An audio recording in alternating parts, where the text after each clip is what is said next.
coverage you can count on. This is an Erie News Now election update. Here is where the Electoral College map stands right now. As we see it, Joe Biden, the Democratic nominee for president, at 264 electoral votes. The president, Donald Trump, at 214. Taking a look right now, we're in Philadelphia. As you can see, many ballots still being counted. We just got word from the Secretary of State in Pennsylvania. We could see all the ballots counted by tonight. Hi, everyone. I'm Isaac Petcash. Welcome at the Alert Desk on this Thursday. We are continuing our coverage of the 2020 election. Everything right now still up in the air as we await 5 critical swing states to come in, including the state of Pennsylvania, which we, of course, are potentially looking to either call tonight or early tomorrow morning. But before we get to that, we want to bring in our Ethan Kibbe here, who's joining us at the Storyteller today. Ethan, we know throughout the day the vote has continued to come in, and it's been fairly close in each state. Go ahead and break that down for us. Isaac, fairly close is an understatement. In fact, as you said, we've got those 4 states that we're kind of waiting on. If any one of them goes blue tonight, we're done. We know a winner. Otherwise, it's just waiting in limbo. Let's break down what we know right now. Let's start here in the South. In Georgia, we've got 99% of the vote in. President Trump there has a 1 percentage point lead. Some good news for the president. Not only, of course, is he ahead, which is good to be, but also all of the votes are in Fulton County. That's where Atlanta is.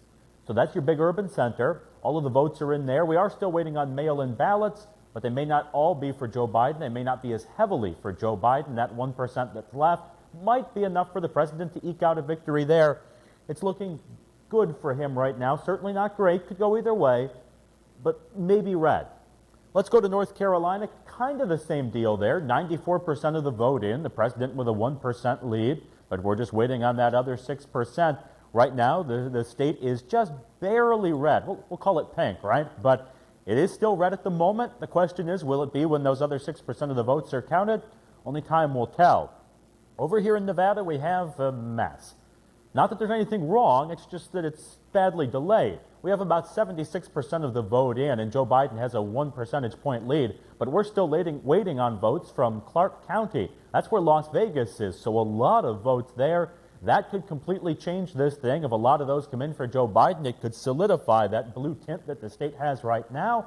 Or maybe if there's a lot for President Trump, it swings it back in his favor. We just don't know. It is a waiting game in Nevada right now, and that's why things are so complicated. So let's go to Pennsylvania now. We'll take you through our state mode. Right now, the president has a very slight lead in Pennsylvania, but we only have about 88% of the vote in right now. So let me try to move this across for you. We'll take this into our state view here on our Storyteller. And we want to go county by county here and show you what we're looking at across Pennsylvania. So let me move this out of the way here. Isaac, you can see a lot of red across all of the counties throughout the center of the state. That's not a terribly big surprise. That's expected. That's where President Trump is going to do well. It's where all of his support is. The problem is that's not where all the people are. If you're the president, you've got to do well here, and all of a sudden we're seeing these collar counties flip to blue. Even Bucks County just last night was still red, but as mail-in votes get counted there, it has turned blue. Let's take a peek at the numbers here in Bucks County. 88% of the vote in, and over here we can see our selected votes in that county. 183,000 for Joe Biden, 175,000 for President Trump. So very, very close in Bucks County, like it was 4 years ago. But Joe Biden starting to expand the gap there. We can expect that trend to continue as more votes come in. Let's go to Chester County, 93% of the vote in there. Chester County used to be reliably red, but shifting demographics, a lot more young people moving to Chester County have flipped the county blue, and it went hard for Hillary Clinton 4 years ago. Now as suburban voters tend to distance themselves from the president even more, we're starting to see that, a 50,000 vote differential in favor of Joe Biden in Chester County, and we still have 7% of the vote that we're waiting on there. Let's take a peek at Erie County. We're getting close here in Erie County. We expect to have final results here by the end of the night. 83% in, according to our AP statistics. We could even get more from the county before this updates, but you can see just how close this is. 3,500 votes right now. There's about 2,000 when Donald Trump took it 4 years ago, so expect those numbers to tighten. In fact, we heard from the county Board of Elections chair, Carl Anderson, last night. And he says no matter who wins the county, he thinks 2,000 or fewer votes is going to be what determines it. That's what we're looking at, Isaac. A couple other things to point out while we're at it. Let's take a peek at Allegheny County, home of Pittsburgh, where you knew Joe Biden would do well. 82% of the vote in there, and Joe Biden starting to stretch out the lead here, a lead of about 130,000 votes, give or take. And let's go to Butler County. These are sort of that red wall that the president needs. 78% of the vote in. Look at the domination from the president there. If the president hangs on to Pennsylvania, that's where it's going to come from. Counties like that where people came out in droves for the president, and there are just enough votes there to offset the losses, the gains that Joe Biden is making here. That's our strategy in Pennsylvania. If you're the president, it's clean up here. If you're Joe Biden, it's get all the votes here in the populous areas. And Isaac, it's a waiting game. Will we know tonight? Goodness only knows. But either way, you're happy at the alert desk. You live there, I live here, and we'll just keep doing this until we know. Isaac? You know it, man. I want to ask you one more quick question, Ethan. We heard that Allegheny County is going to stop counting votes today. They're going to pick up tomorrow. But we just heard the Secretary of State, Kathy Boockvar, said that it's possible Pennsylvania could have most of the votes in tonight. Do you envision, from what we're seeing, Pennsylvania getting called tonight, or do we think we'll have to wait till tomorrow? Boy, I'm always hesitant to say one way or the other. I think there's a chance.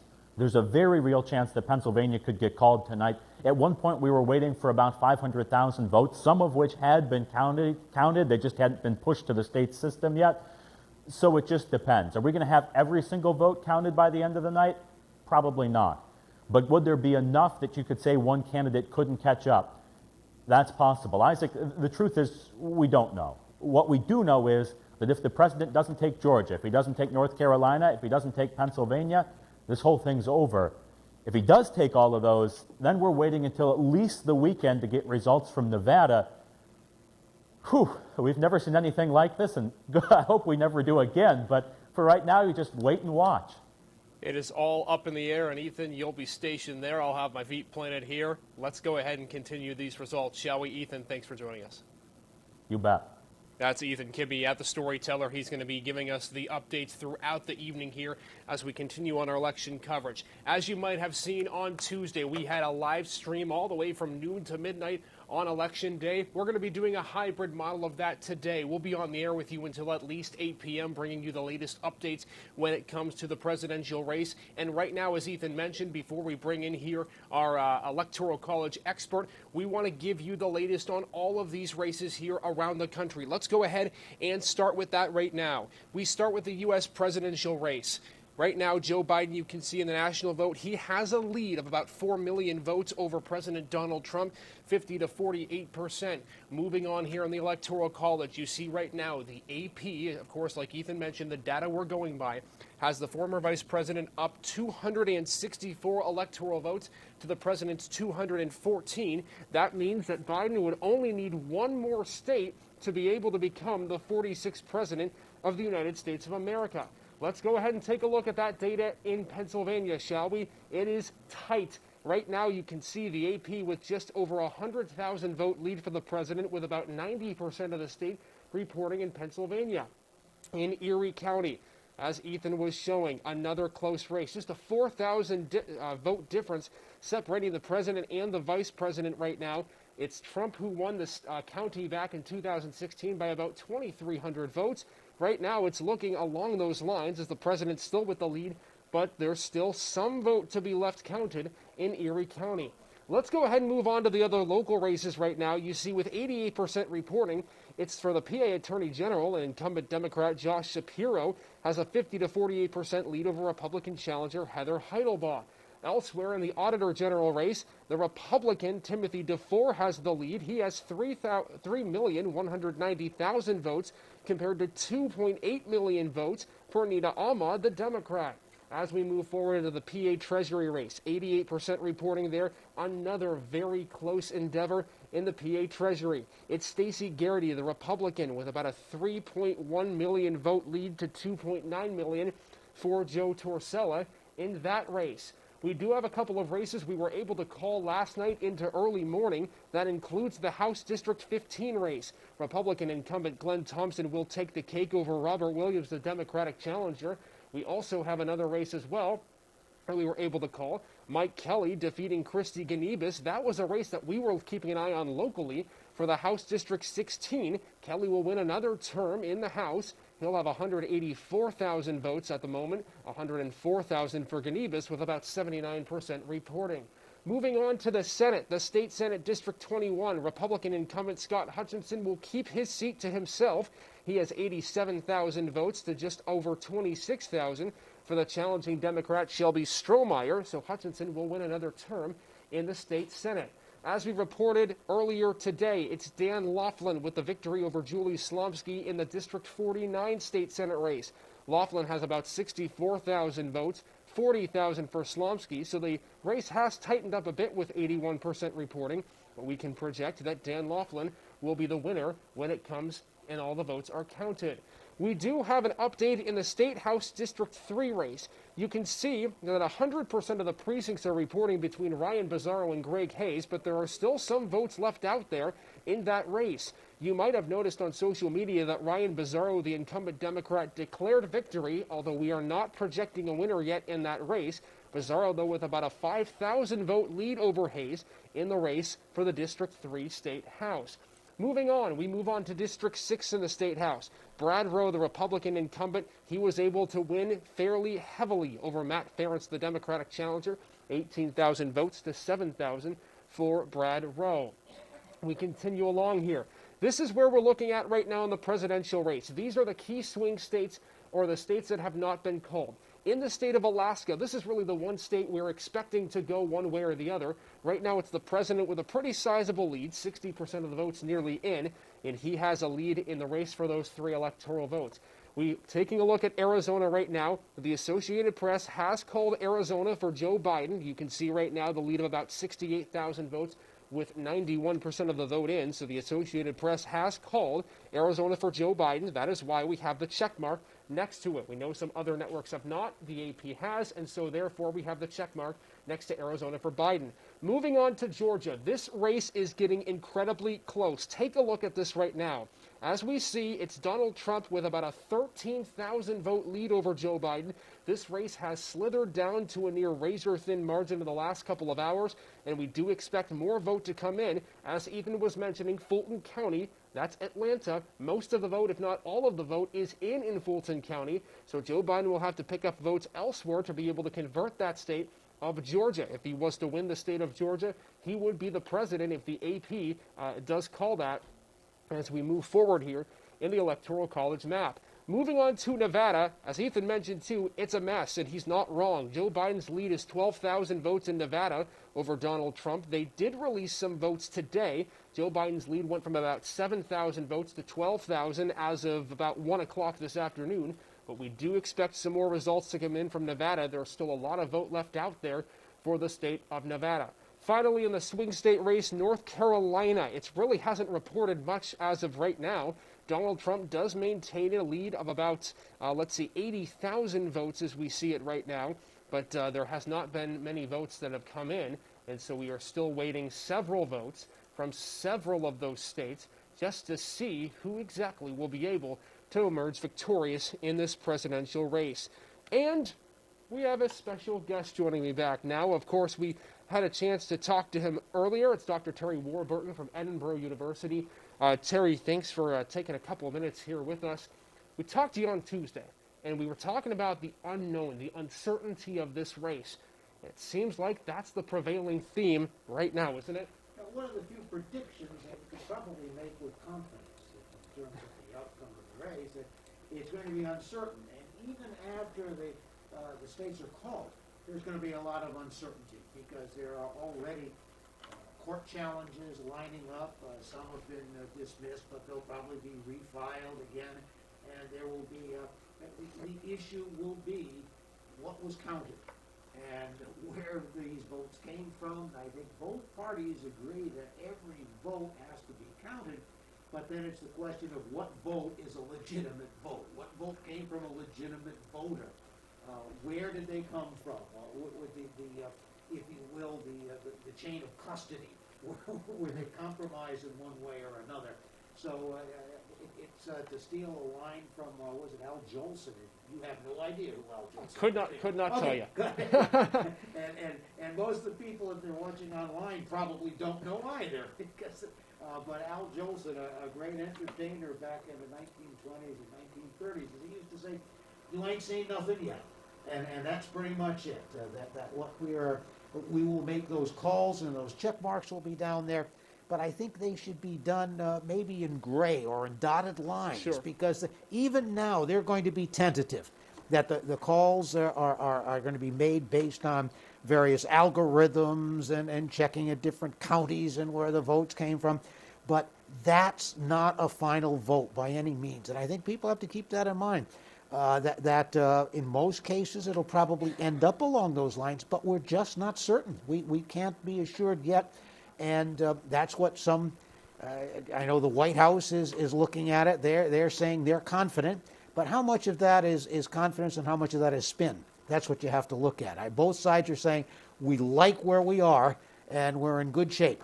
Well, we'll find out eventually. And we have heard, like you mentioned, confidence being projected by both the Trump and the Biden campaign. Joe Biden did come out yesterday, and he did make a statement saying we feel like we have the votes to get to 270. He didn't outright declare victory, but he did sound confident. The president, of course, sounded confident as well. He hasn't spoken since early Wednesday morning. There have been no formal press conferences by the president, although we have heard several conferences by his legal team, and I want to kind of get into that a little bit. There have been lawsuits filed by the president in Pennsylvania, a lawsuit in Wisconsin, a lawsuit, I believe, in Georgia as well. And so just right now, I want to ask you here as we move through this, Doctor, what do those lawsuits mean? We've heard a couple struck down. He also filed one in Michigan as well, the president, and that was denied as we're seeing it here in the last few minutes. What are some of the things that you think need to be understood? If you're just someone on the surface who's looking into these lawsuits, what do people need to understand about them right now? Well, I think there are a couple of different layers that you can look at. First of all, I think it's a preemptive move to protect your standing in the situation. That even if in the absence of hard data, I think that certain legal proceedings will be established or at least attempted to kind of stake out some territory and let the supporters know that we're not going to accept this and go quietly into the night and just say, well, I guess that's it. So number one, it's establishing a position. Number two, it's probably also, let's put it this way, because one suit was dismissed, does not mean there will not be multiple subsequent requests Sure. to have them heard. They'll be submitted to different jurisdictions. They will be looking for maybe friendlier judges. They will be looking to refine the grounds on which these claims or allegations are made in terms of having the results maybe set aside, whether it be a straight recount, whether it be a move to disqualify a number of ballots or from certain precincts. Already you're hearing, and I guess right now the best word is probably allegations of let's say, funny stuff going on, that ballots disappear or ballots appear or reappear or whatever. How much of that is truthful? We don't know. How much of that can stand up in court, which is yet another issue. And I don't want to sound disparaging, but that something stands up in court is not necessarily that it's true. It is proven under certain legal conditions. It meets certain conditions of proof. So is it factual? Maybe, maybe not. Is it something that is sufficient to establish a claim and then to pursue particular legal claims on that basis? That's something else. So we're going to, there are a lot of things going, and it's the old take some linguine, throw it up against the wall and see what sticks. That if you've got, in this case, and again, I don't want to sound like I'm questioning anything, but there are very few attorneys who will not accept billable hours saying, hey, will you enter a suit on this? Well, yeah, I will. If you want to do it and you want to pay it, and in fact, I'm sure there are people out there now who are on email lists as donor lists for different, they're still getting them. The election is over, so-called. We can put over in quotes. Right. But they're still looking for money. Why? Because there's more to be done. There's more that has to be paid for. They're pursuing any avenue possible.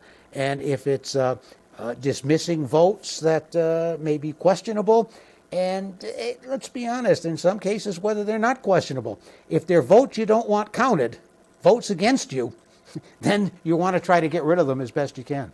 I want to ask you right now. Let's look through the Electoral College, if you don't mind. I want to bring up a double box here really quickly of the Electoral College. Let's do that right now here. As you can see here, we're looking at a number of states. Here we go. This is the Electoral College map right now. Doctor, you can see the Associated Press right now. We're looking at 4 states. Alaska, we assume, will be called for the president. We're looking at Nevada, Pennsylvania, North Carolina, and Georgia. Let's go state by state right now. You've been following the race the last couple of days.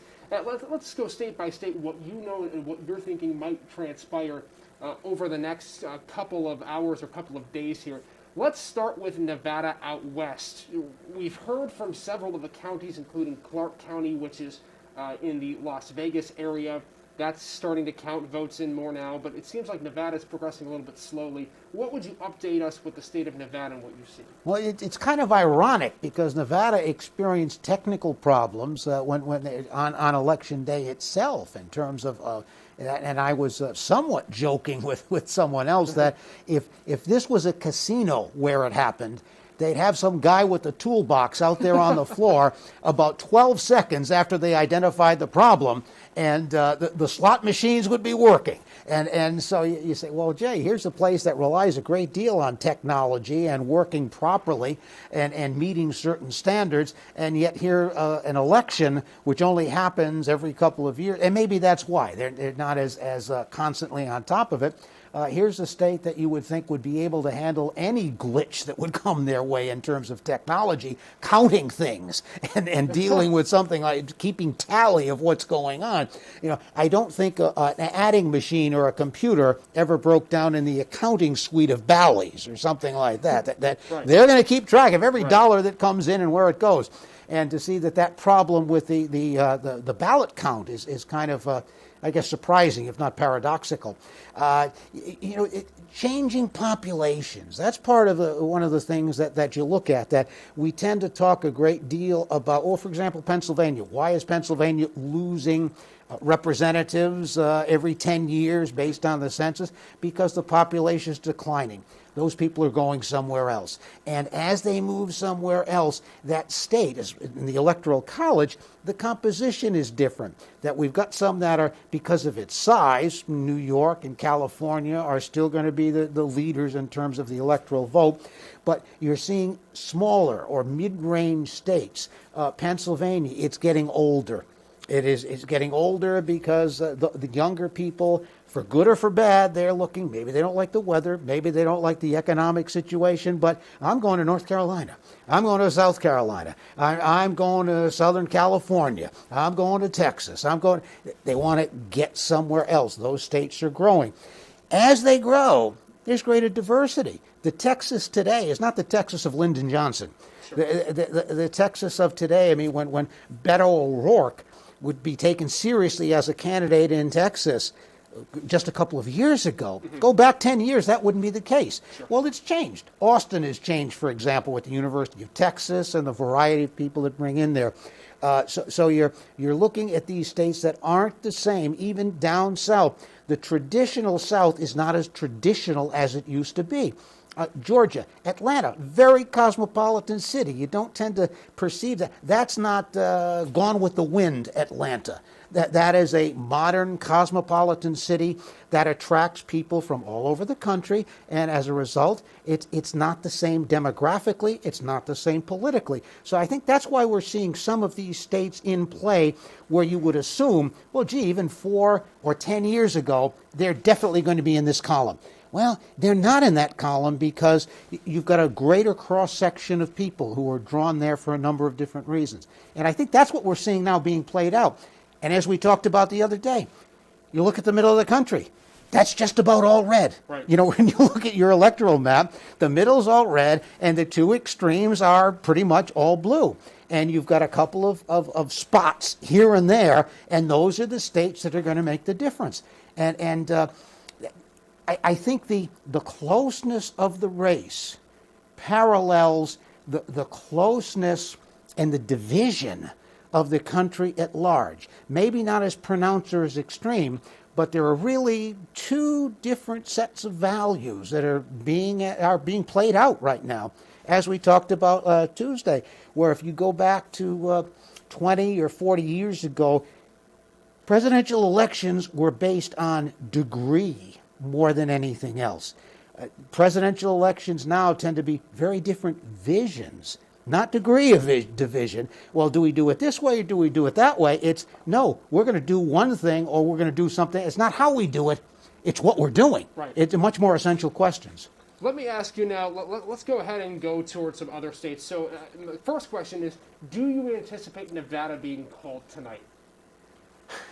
It depends on what gets discovered. Sure. I think as the more you vote, the more you count the votes, the greater possibility there is of discovering quirks. I don't want to suggest anything else, but quirks in the vote. And when it's this close, it's kind of like when you sit at the dinner table at Thanksgiving. If Grandmama makes 5 pies, it doesn't make any difference how big a slice you get to start out with. But if she only made 1 pie, then the size of the slice your cousin gets next to you is going to be a lot more important because there are only so many slices to go around. All right, let's go ahead and move on now. Let's move to the southern states. Let's go with Georgia. Georgia has been a state that, as we look at now at the numbers, you take a look and it's only a 13,000 vote margin. The president had a bigger lead at the beginning of the day. That's since narrowed. Where are we at in the state of Georgia, a state that, again, from what the AP is projecting here, if the vice president were to win Georgia, he'd win the race? Well, as we've had, Fulton County, the vote there that is skewing toward Biden. Why? Because that's Atlanta, and that again is not the old South, the Southern strategy, so-called, of Richard Nixon, and whether it really was the case or not. But that idea that you've got a certain reliable pocket of support. Well, the people who were part of that alleged Southern strategy back then, I hate to be crass, but they've expired. They're not there anymore. The people who are in Fulton County now tend to be younger than what they were 20 years, 30 years ago. They tend to be a little more cosmopolitan. And I hate to say liberal, but they tend to have a different political perspective. So when you've got a different demographic mix in there, that it's no longer what you could count on 10 years ago, is not surprising. It shouldn't be. It's different. Right. All right, let's move on to North Carolina. That's the other southern state. It hasn't counted as much vote today, but it seems like the president still has a bit of a lead in North Carolina. Where are we at right now in North Carolina? In many respects, North Carolina is similar, maybe not as concentrated, but similar to what we talked about with Georgia. That there may not be just one population center, but you think of North Carolina, University of North Carolina, Chapel Hill, Duke University, Wake Forest University, the so-called Golden Triangle, because of the technological orientation, because of the academic orientation. Again, sound a little stereotypical, but these are tendencies. That's going to be more, quote, liberal and less of the traditional South, because people come there. It's not that they've lived there all their lives. They've come there. And when they come, they bring their attitudes, they bring their perspectives, they bring their voting patterns with them. And so North Carolina is, again, not as monolithic as you might consider it. That's part of the old South. Everybody there's the same. No, they're not, because there are a lot more of everybody. They've come from all over the country because it's attractive. It's attractive of the economy. It's attractive because of the climate. It's attractive because of the opportunity it offers people. Very interesting to think of how you've been mentioning just the difference that the demographics show, especially in the last few presidential elections, and that shows in the map as well. We saw the president winning North Carolina in 2016. He was also able to pick up Arizona, which the AP has called for Biden, and now Georgia, which the president won by 6 points in 2016, now looking extremely razor thin. All right, we've got one more state to get to, that's Pennsylvania. Pennsylvania, our home state here. We just heard from the Secretary of State. It's possible Pennsylvania could be called tonight. It's potential that all the votes could be in. I'm wondering what your thought is on Pennsylvania, and for what we're seeing, who has the upper hand in the state right now? Well, I think with going on against going against that, but the idea of the best predictor of future behavior is past behavior, and that traditionally write-in, mail-in, absentee ballots tend to favor Democrats more than Republicans. That being said, all right, I think to build on that theme that we're developing Tuesday, on the one hand and on the other hand, here we go with the other hands, that tradition says it's going to favor the Democrat. That the reality is we have two counts that are going on. The final count is not the one that will be done tonight, because they will go through, and if they complete all the ballots, that's just the first run. That you can bet that there will be court challenges requesting recounts, that there will be court challenges going through what ballots are legitimate, what ballots are not legitimate, questions of, as we said before, chain of custody. There's going to be a lot of issues going on. So that the count is finished tonight, that doesn't mean it's the final count and it's the official count. And I think we've got to keep that in mind, that a state may be called, but what would be, I would anticipate, a very close count. That whatever we end up with, there's not going to be a whole lot, and that is going to give lots of grounds for challenges on both sides, because one side is going to protect the margin that they have, and the other side is going to attack the margin that they don't have. So you think it's possible that even if a state or the race was to get called tonight, there's no guarantee that there would be the same between the official and the final count? That Donald Trump has demonstrated over his life that he is no stranger and is not the least bit reluctant to go to court over almost any matter whatsoever. With the presidency at stake, I'd be absolutely shocked if Donald Trump said, well, that's it, I concede, good night everybody, and I'm closing my Twitter account. I don't think that's going to happen. I just don't. That doesn't seem to me to be his personality. And the stakes are extremely high. Even though there are a lot of never-Trumpers around, there are still some people, when you have that power, you want to hold on to it. And when you don't have it, you want to get it. Anyway, right. So both sides have a great deal of motivation to seek the decision they want by almost any means available. We are continuing to see the vote count come in. We're talking right now with Dr. Terry Warburton of Edinburgh University. Here with us on Tuesday, the Electoral College map looking a lot different now. I want to ask you, Doctor, from where we were on Tuesday to where we are today, what has surprised you the most about the Electoral College? Anything that's popped out that you maybe didn't think in the beginning that you're shocked about now? Well, maybe not so much the Electoral College. I think the overall election, that it has been closer than I would have anticipated down the middle. By that I mean there were people calling for the Democrats to possibly take over the Senate. Didn't happen. That they were expectation that the Democrats were going to solidify their role in the House. Didn't happen. In fact, they lost seats. If we are, again, where we stand now, it looks like that's going to be the case. So you've got the presidential race is going to say one thing, but it was hardly a repudiation of Republicans.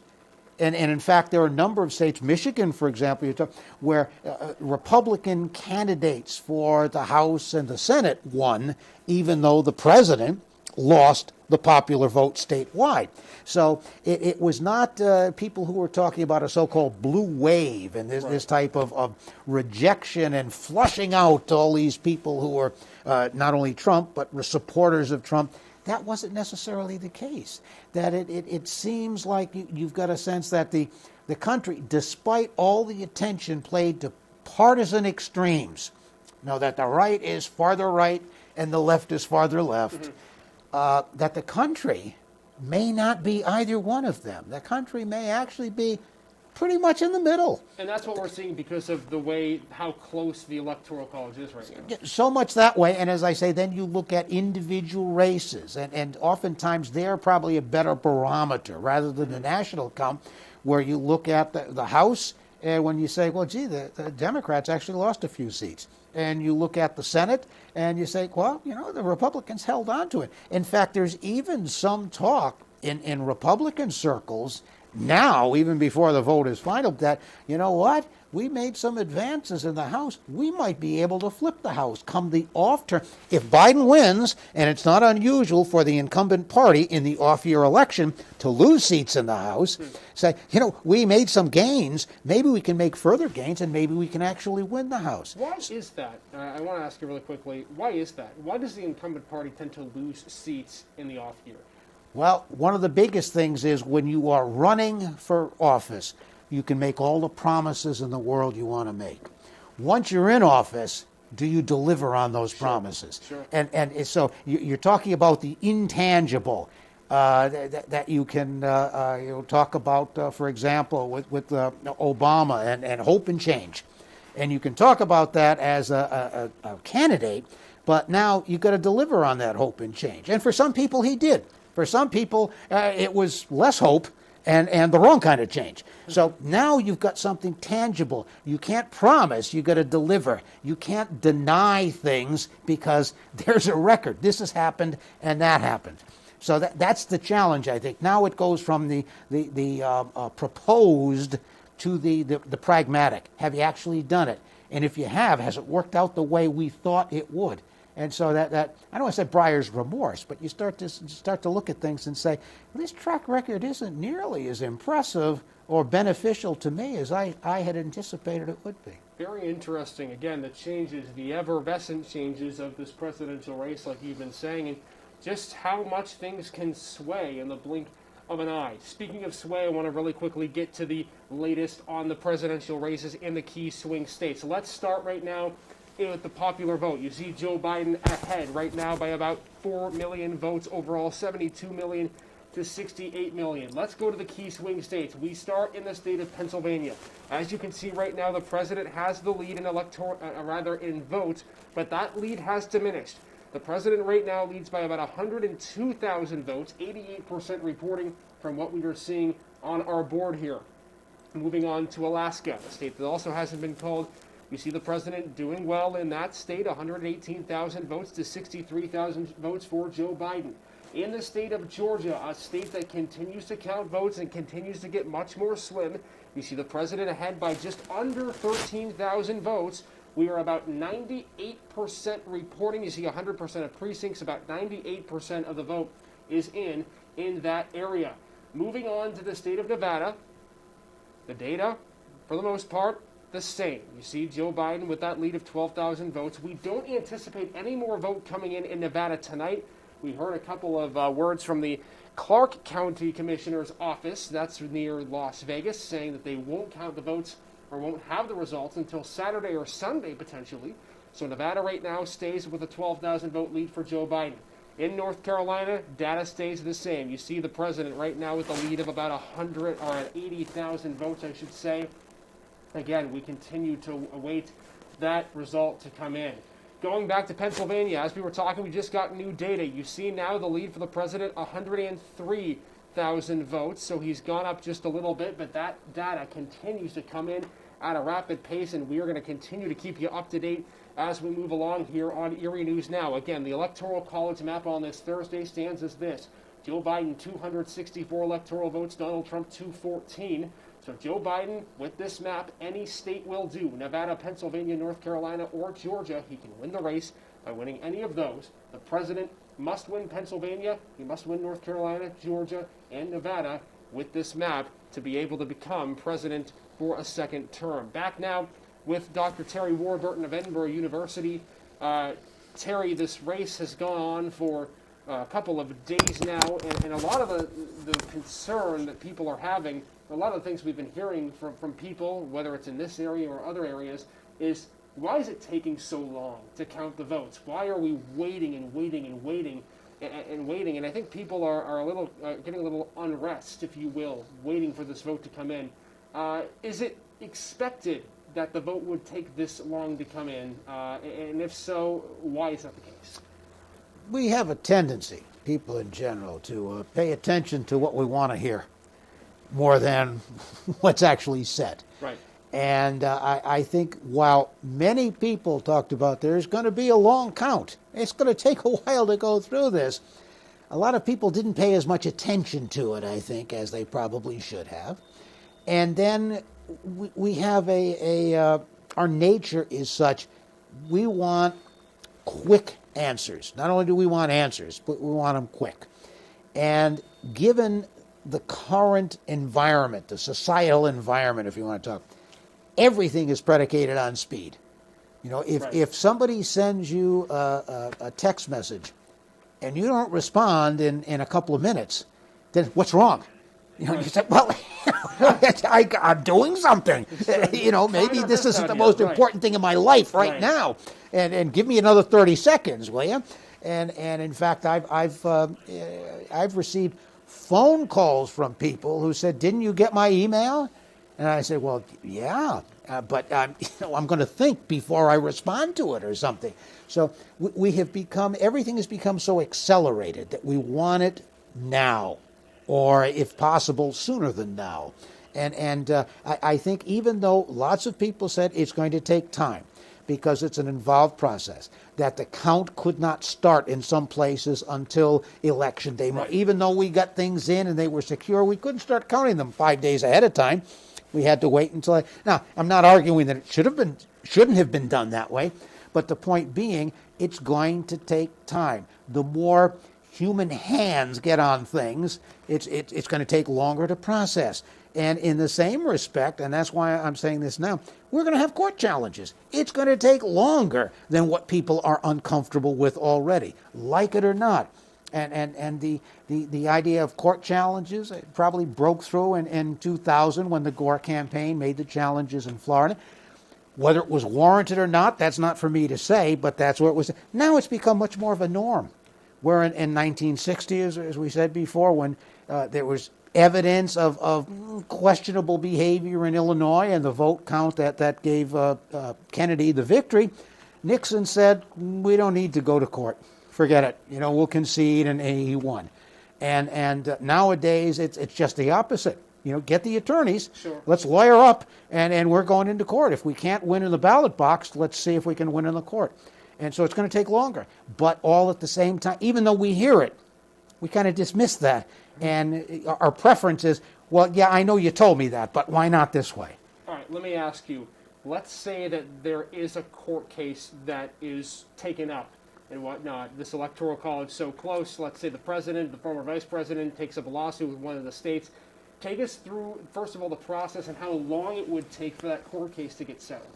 Well, I would have to think that some parties involved would probably petition this, if necessary, prior to inauguration, go as far as to the Supreme Court, and to have some decision made there. I'm not an attorney, so it's supposition on my part, first of all.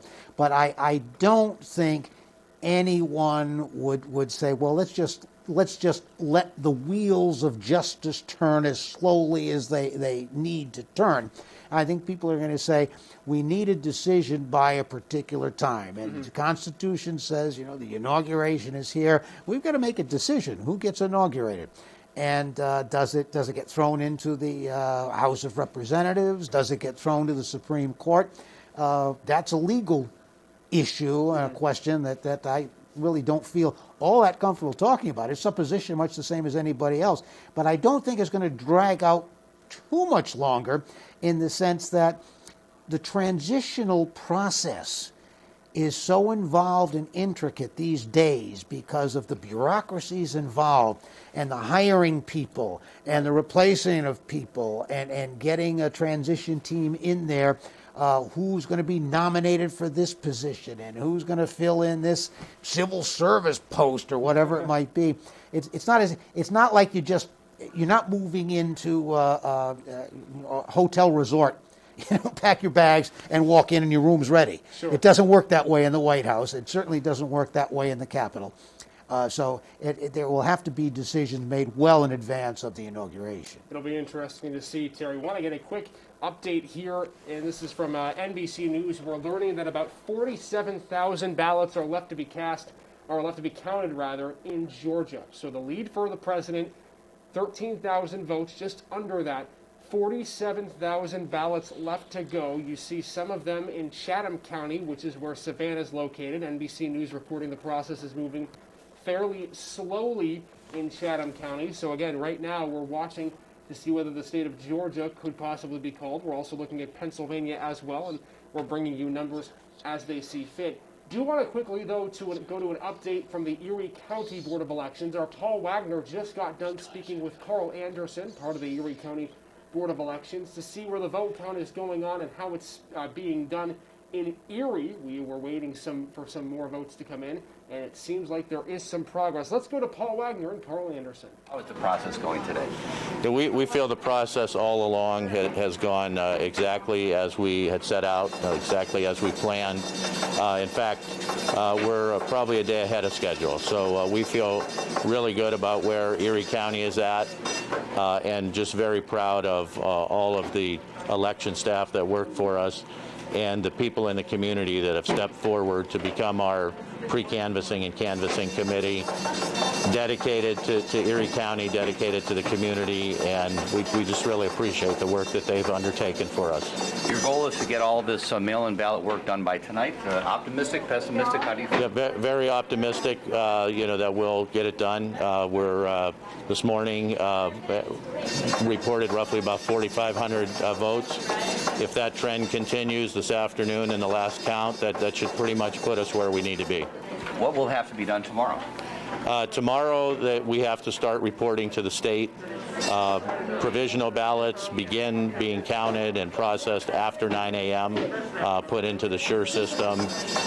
So, all of that will be happening, military ballots, and then we'll start dealing with the ballots that have come in from the 4th to the 6th that we have segregated in a separate silo. Those will all begin to be dealt with tomorrow. There's so much scrutiny, so much anxiety out there about this election, but it seems like everybody's just kind of going about their business. Yeah, again, everybody has been very dedicated. We've been consistent, we've been fair, and with that, I think, has brought the confidence that what we're doing is accurate and correct, and so we're just going to keep doing it that way. Is there a lot of pressure on the election board knowing that really the whole world's watching? Well, I don't know about pressure with the whole world watching, but there's certainly pressure from candidates, from campaigns, wanting answers, hoping things are done one way or another. They'd like their numbers reported before somebody else. But we're just sticking to our system and continuing to do what we need to do to make it fair and accurate in the end, and that's what will happen. Here are the numbers again in Erie County. We thank Carl Anderson for his time there. Our Paul Wagner at the courthouse. He'll be live tonight starting at 5 from there, talking about the counting of mail-in ballots and ballots in Erie County. This is where we sit right now in Erie County. Donald Trump with the lead over Joe Biden, 62,000 votes to 58,000 votes. Right now the president has the advantage in Erie County, a county he won by 2,300 votes back in 2016, joined back by Terry Warburton at Edinburgh University. Terry, it's interesting because in 2016, Erie County really swayed Pennsylvania. It was a good indication of how the state of Pennsylvania went. It was slim for Trump. Trump won Pennsylvania and the Electoral College to boot. This year, it looks like it's relatively the same thing. Trump with the slim lead in Erie County, the slim lead in Pennsylvania. So it just goes to show, at this point, we're seeing that really Erie County is a good marking point, if you will, for how Pennsylvania is going. Not saying Trump's going to win it for sure, but we see it's along the same lines. It's a good barometer in that it parallels the state, and I think we talked about this last time we were together. We did. That if you look at the breakdown geographically and again demographically, it's comparable to what the state is like, where you've got urban concentration, which skews Democratic by and large, and then you've got a more rural or non-urban distribution, which tends to skew more Republican. And it's the idea of offsetting.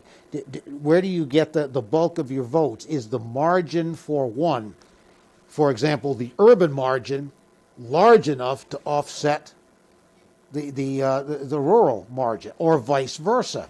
And that's, I think, the issue that's going on in terms of the state in general. The same thing. Do you have that middle T-shaped area, the center of the state and the northern tier, if you will, and do you have that margin sufficient to offset the margin for the Democrats in Pittsburgh, Philadelphia, and some suburban counties that are around there? And that's what we're looking at now. So you've got this vote in, and now you've got others coming in. Which offsets the other, and that's the crapshoot. That's what you don't really know. And did we get out enough vote? And it's not necessarily did we win something, but did we prevent losing by too much in certain areas? And sometimes that's the strategy that they're pursuing. Interestingly enough, we're taking a look at the voting here in Pennsylvania. I'm going to see if I can get it up here in just 1 second. Right now, you're taking a live look, actually, outside of some Philadelphia ballot counting. Of course, Philadelphia County still yet to count all of their votes here. We're seeing that, again, we'll take this full screen here for you. You see the poll workers continuing to work and count the ballots. This will be, Doctor, a key area in Pennsylvania with a lot of the votes still left outstanding. And this is where the former vice president will need to make up the votes if he wants to win Pennsylvania. Yeah, that's it. Does Biden win? One would expect him to win there, but does he win by enough? That's really the calculation that's at play right now. Yeah, let's go ahead and take a look right now. We're getting these numbers up right now for the U.S. president in Pennsylvania. I'm going to go to this full screen right now. Look at the vote totals. Donald Trump's lead is 101,000 votes, according to our data. You see Joe Biden has closed the gap. The president, if you remember, yesterday was up by as much as 700,000 votes in the state. That's now dropped to 100,000. You see about 88% were reporting, right around the 90 percentile reporting in Pennsylvania. So the vote still continues to come in, slowly albeit, but it still continues to come in. And there is some good news for the former vice president that he is closing the gap here. The question just becomes, is there enough votes out there left for the former vice president to win the state of Pennsylvania?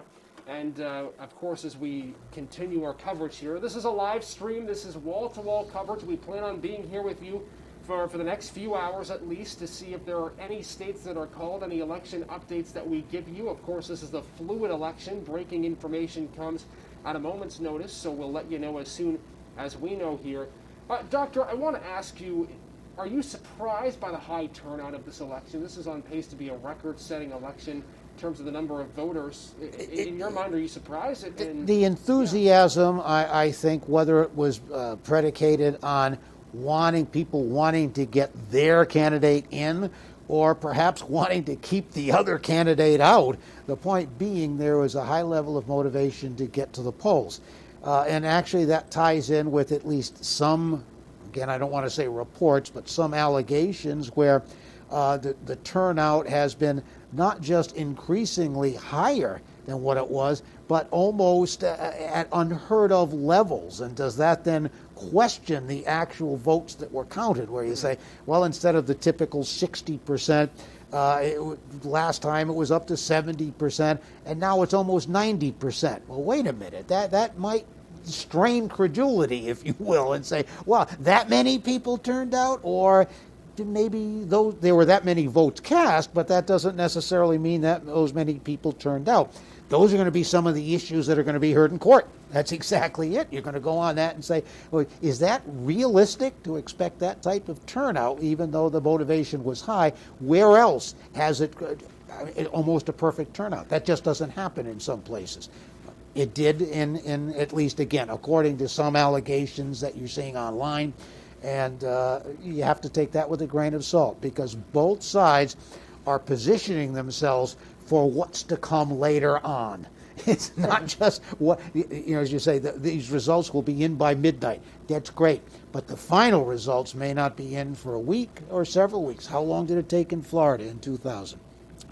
I don't know offhand. It's more of a rhetorical question. It just took a long time when they were counted. We can still remember those pictures of people holding up the ballots with the so-called hanging chads. And butterfly ballots. Yeah, with magnifying glasses. And is it attached by one corner or two corners or whatever? and it may have been absurd, but it was done to protect the legitimacy of the vote and the results. And that's what we're going to see more of. Doctor, you're going to be leaving us in a few minutes, but the last question I want to ask you is just a general thought of what should people expect tonight? Should we expect some state calls? What should we be looking for in the next few hours here as this Thursday unfolds? But I caution everybody not to look for too much. I think that's, again, even if someone says the vote is final, the results are not going to be final. And especially when, as you so aptly put it, where you've got these few states that are left, and one state can make the difference. Right. If one state falls in the Biden column, it's all over with. All the others have to fall into the Trump column, and then Trump stays at his current address. That we have result, all the votes counted, that's the first pass. That's going through it the first time and say, okay, right now this is what we've got. And you can call states, you can put check marks to them, and you can add up the electoral votes. That should not be taken as the final results. So I would suggest that if anybody made any election bets, don't pay them off yet, because you might have to get that check back. And we know that any bets in 2020 in general have been, you can call them off. This election continues to be the case.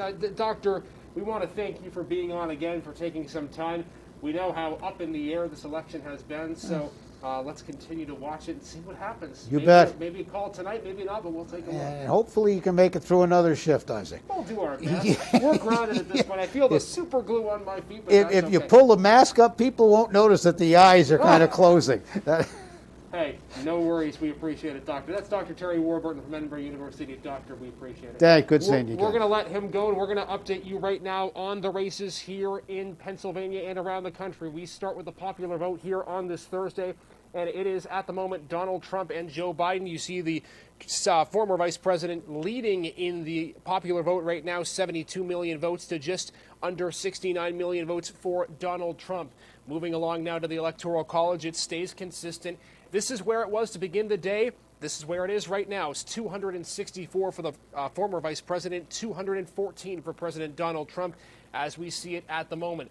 In Pennsylvania, the ever-important state, a state that we heard could be potentially called tonight, we're seeing Donald Trump in the lead right now with 3,238,000 votes, about 100,000 better than Joe Biden's 3,137,000 votes. So a lot of votes still to be tallied. But right now, the lead belongs to the president. Here's the numbers in Erie County as we see fit. It's Donald Trump ahead, 62,000 votes to 58,000 for Joe Biden. Obviously, Erie County carried, was an indicator of the state of Pennsylvania in 2016. You see right now, that's what it is at the moment. Erie County, an indicator, but like we said, still a lot more vote left to be counted in Erie County. Let's go ahead now and move to the other races that we're looking at right now. Josh Shapiro in the Attorney General race for Pennsylvania has the lead by about 130,000 votes. He leads Heather Heitlebaugh, the Republican, 50 to 48%. Continuing along with our races in the PA Auditor General race, Timothy DeFore has increased his lead, the Republican challenger, up by about, 300,000 votes plus over Nita Ahmad, the Democrat. So DeFore in the lead as we see it right now. Moving on to the race for the Pennsylvania Treasurer. Incumbent Democrat Joe Torsella is trailing at the moment. 60% of the vote is in. It's Stacey Garrity leading by about 200,000 votes in that race. So Garrity, the Republican, in the lead right now. We want to catch you up on some races in case you haven't been able to see in the last couple of hours. Glenn Thompson is the winner over Robert Williams in the battle for House District 15. He'll carry that with about a 75 to 25 margin over the Democratic challenger. Also a winner, Republican Mike Kelly in the House District 16 race. He'll defeat Democratic challenger Christy Ganibas with 185,000 votes. Ganibas also over 100,000, but is not going to be able to catch, according to our projections, the Republican incumbent.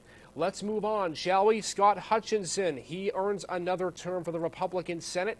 He'll be the winner, 87,000 votes to 26,000 for Shelby Strohmeyer, the Democrat, 77% to 23%. Also a winner locally, it's Dan Laughlin in the State Senate District 49. He'll claim the check mark over Julie Slomski, his Democratic opponent. 64,000 votes for Laughlin, 40,000 for Slomski, about 81% reporting in that race. The Democrats thought they might be able to convert that race, but it looks like Laughlin will hold on to another term in the Senate. And we'll be hearing from Laughlin in just a bit. We want to catch you up, though, on the race for the State House in District 3. You see Ryan Bizzarro, the incumbent Democrat, has a lead of about 5,000 votes right now over Greg Hayes. If you'll recall on social media, Bizzarro's already claimed victory. He posted on Twitter saying, "Thank you for voting me back in for another term," but we have not reported that as a win yet for Bizzarro. So we'll keep you up to date to see if any of that changes here as we continue along now into the 4 o'clock hour. Let's move on to the State House District 6. Brad Rowe, the incumbent Republican, defeating Matt Ferretz, the Democrat, 18,000 votes to 7,000, 83% of the vote reporting in that area. Let's move on now in the presidential race. We are looking at key swing states today. Alaska is not a swing state, but it has not been called yet. You see the president leading about 118,000 votes to 63,000 for Joe Biden. Right now, the president, with those 3 electoral votes, would get him closer to the White House. But the big states we're looking at right now include Arizona, which has already been called by the AP. You see Joe Biden, the Democrat, defeating Trump by a margin of 2 percentage points right now. 91% of the vote is in Arizona, and you can see we have projected that thanks to the AP for Joe Biden. Let's move on. 3 critical states at this time. In addition to Pennsylvania, Georgia is being looked at as a massive swing state here. That could get Biden to 270 votes, 270 electoral votes, but right now he trails. Donald Trump, with about 99% of the vote in, leads 2,438,000 votes to Biden's 2,425,000. We're getting word right now that about 44,000 ballots remain in the state of Georgia, so we'll have to see if the former vice president can make up those numbers, although right now we are seeing Trump still with a slight lead. In Nevada, it's Biden ahead. Remember, this is a state that Hillary Clinton won pretty seamlessly in 2016. Biden leads by 12,000 votes, 49 to 48%. We are not expecting any more votes to come in Nevada tonight because of slow ballot counts. We heard from Clark County commissioners earlier today that it could be until Saturday before we get more votes in Nevada, but we'll have to keep an eye on that as that is a critical swing state as well at this hour. Finally, this evening, it's North Carolina, another critical state that could be called at some point in the near future. You see the president with a lead of about 80,000 votes on Joe Biden. That lead has been relatively the same for the last couple of hours here and throughout the day. As we sit right now, though, it is the president leading Joe Biden by about 80,000 votes in North Carolina. Take all that in, folks. Thanks for being with us. Isaac Petcash here for Erie News Now. The chair to me is empty, but it's going to be full in just a second because we're bringing in Jeff Bloodsworth from Gannon University. He has been with us, well, for the entire election cycle and now back with us again here, so we'll get him on the desk in just a second.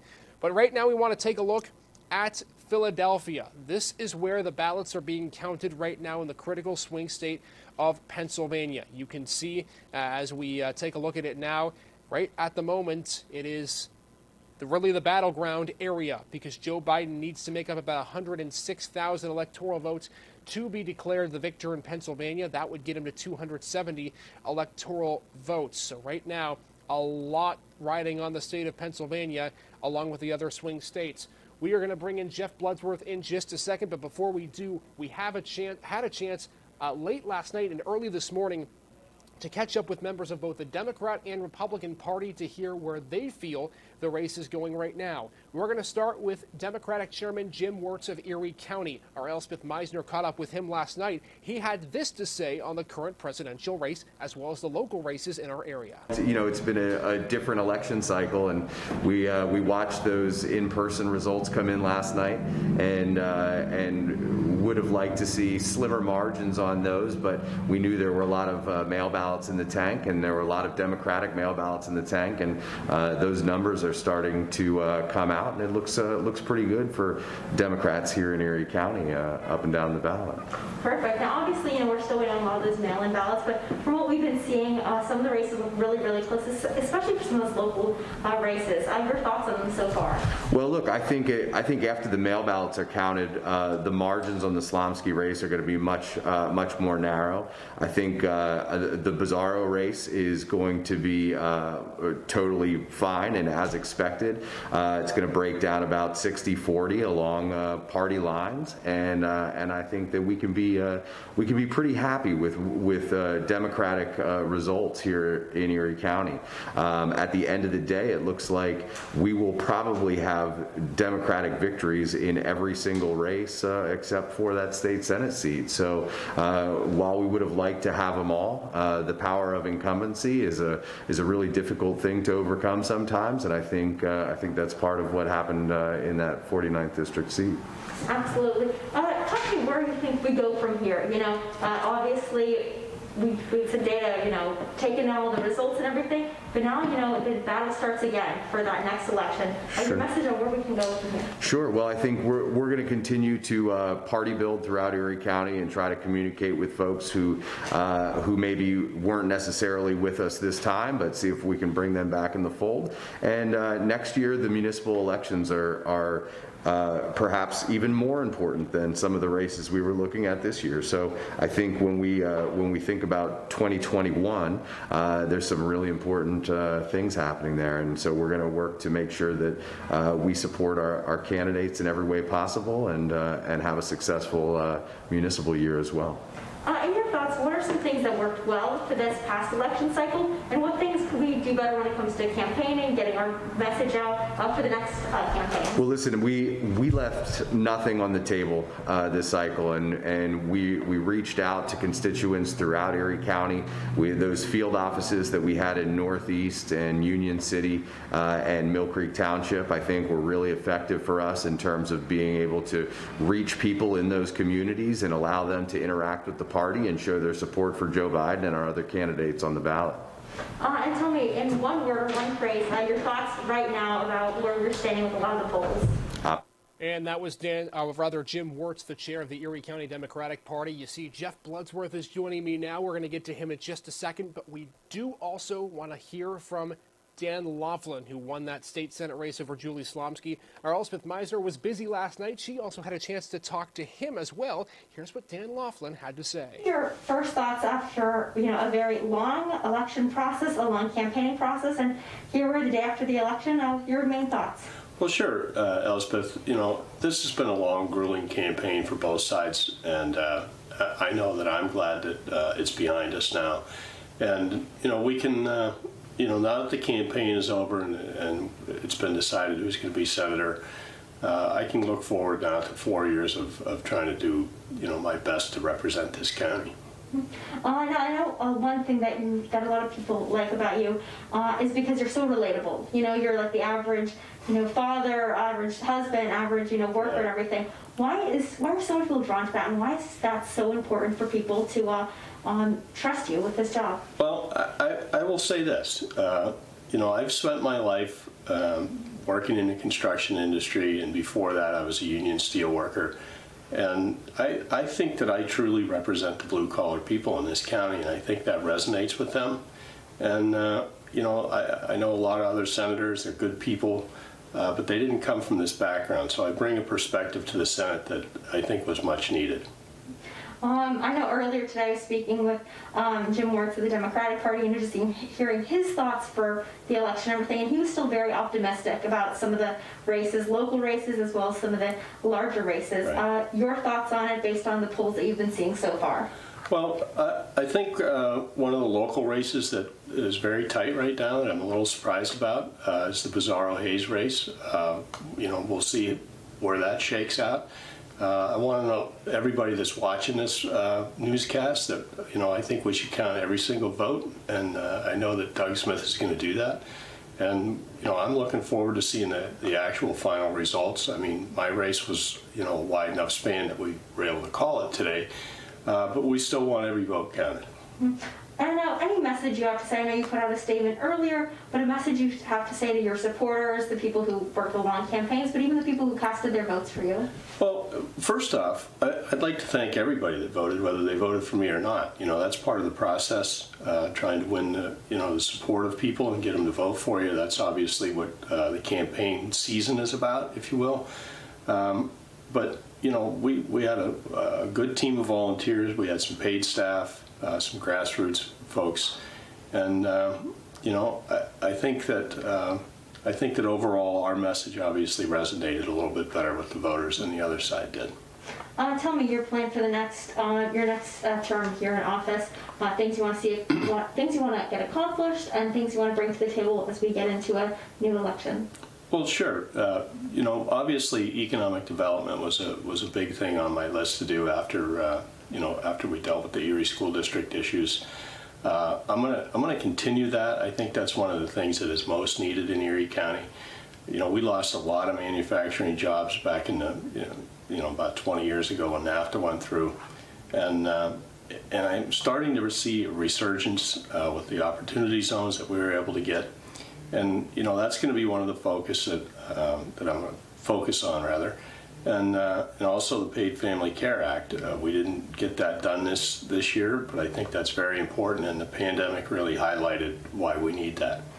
So those are just two of the things off the top of the list. There's many other things that'll come up that we're going to work on. After a very long campaign process, a long election night, we still are counting those votes and everything. One word to describe how you're feeling right now. Relieved. I think everybody is. And as we come out of the interview with Dan Laughlin, take a look at this. Just new numbers coming in right now from Erie County in the presidential race. Look at how close it is. Donald Trump's lead against Joe Biden in Erie County, specifically down to just 500 plus votes in Erie County. We saw earlier he was up by a couple of thousand. Now it has decreased. It has gotten so close. The margin's incredibly razor thin right now. Just going to show how important Pennsylvania is and how long it could take to call the state of Pennsylvania. And with that, we bring in Jeff Bloodsworth. He was with us on election night all throughout the evening. Jeff, you and I were just talking during this, the interview with Dan Laughlin, that things were looking good for the president on election night. He was overperforming. He had already won the state of Florida. Not only that, but the state of Ohio had been called for him as well. But now it looks like things are slimming up a little bit. And as we're talking right now, I actually have all of the national networks on my screen, my computer screen. I'm refreshing as we go.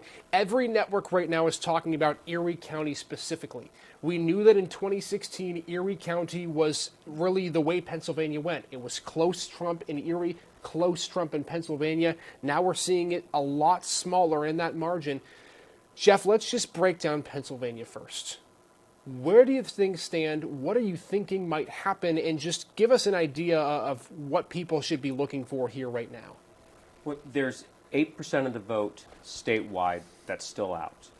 My understanding, and according to most observers, and again, these are observers, but the observers are saying that of the mail-in ballots, and that's what's mostly left, it's breaking 75% for the former vice president.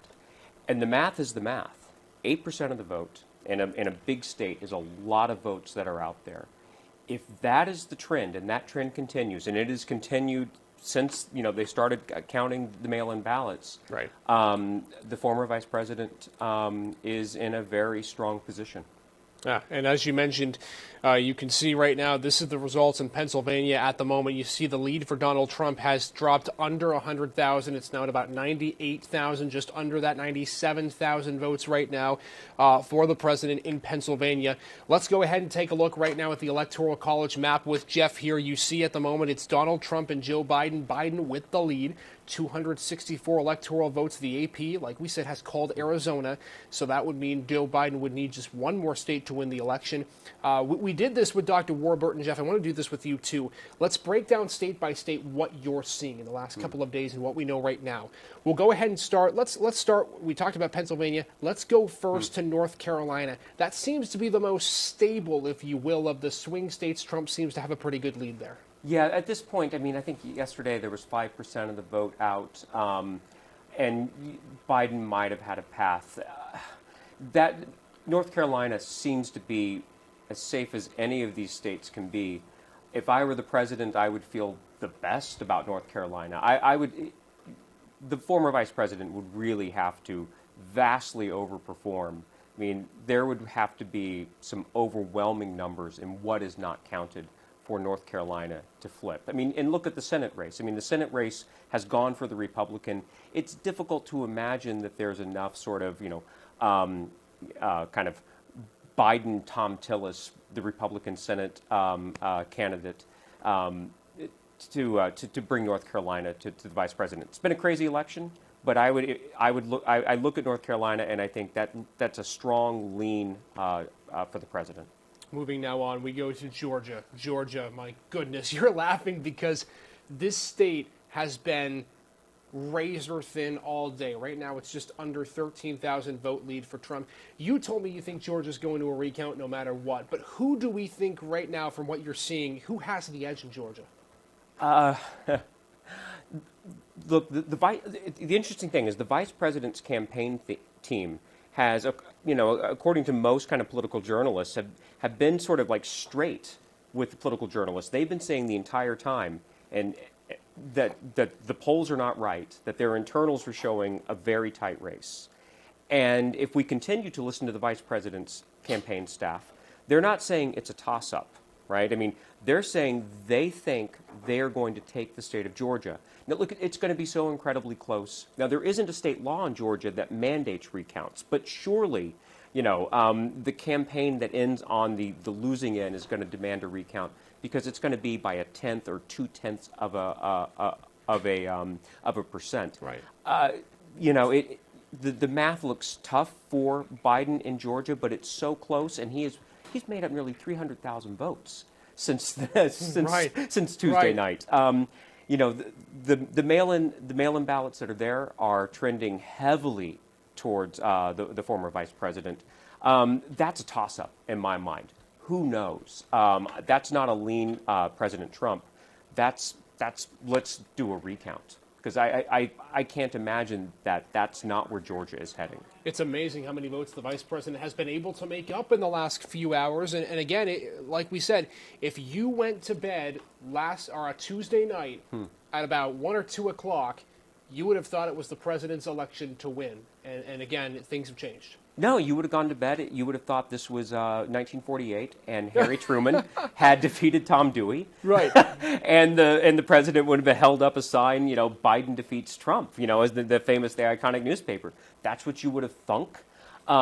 This is COVID. 2020 is a strange year.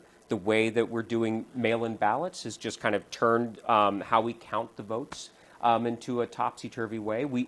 Everyone said that it was election week, that the mail-in ballots were going to take some time. I think there were a lot of folks who believed the polls and thought that the former vice president might win Florida, game over. But it is what many observers were forecasting, a long week. And we're not used to having elections like this that are a week long, and generally when you have outstanding votes that haven't been counted, they don't break 80-20, right? They'll break 60-40 at best. So this is just not the way that we're used to watching, vote counting unfold. Let's go ahead and take a double box right now. As we are talking, we are awaiting remarks from former Vice President Joe Biden. We're hearing that he's going to be speaking in his hometown of Wilmington, Delaware, in just a few minutes here. So it'll be interesting to see what the former Vice President has to say. He has spoken the last 2 days. He spoke on Tuesday. He spoke yesterday. And yesterday he did project confidence. He said, we think we have enough to get to 270 electoral votes. We'll take that live for you once we are hearing from the vice president, but both candidates had projected confidence going into today. The rhetoric was a little bit different, but both candidates again saying that they had belief that they were going to get to 270. But the former vice president is going to be speaking. Are you surprised, Jeff, that the president has not spoken since early Wednesday morning? Look, I mean, we all understand that President Trump is the master of the media limelight, and so it is surprising. But at the same time, I think we understand there's projecting confidence, and then you actually read kind of behavior and actions behind the scenes. And sure. I think it reveals that the president knows that that this is a tough uphill slog I mean, he came close to pulling this out. But my sense of things is that the president, his silence is, trying to figure out what is the next best move, because the numbers are the numbers, and things can change. We can be surprised, but you'd much rather be the former vice president now, especially with the way the Pennsylvania vote is unfolding. The map is tough, and the votes that are not counted are equally as tough for the president. And you wonder again, how long can the president hold on to this lead? He has the whole day. And I think the biggest question is what state is going to be called next as we go back to our Electoral College map. The one state we haven't talked about is Nevada. Our Ethan Kibbe said earlier in our live stream that Nevada is a mess. We heard that there are some outstanding ballots still left to be counted. Clark County said they may not release their final tally till Saturday or Sunday. What do you make of Nevada?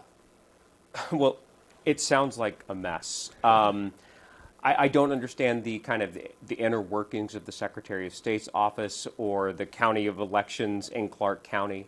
But there's obviously confusion that's reigning.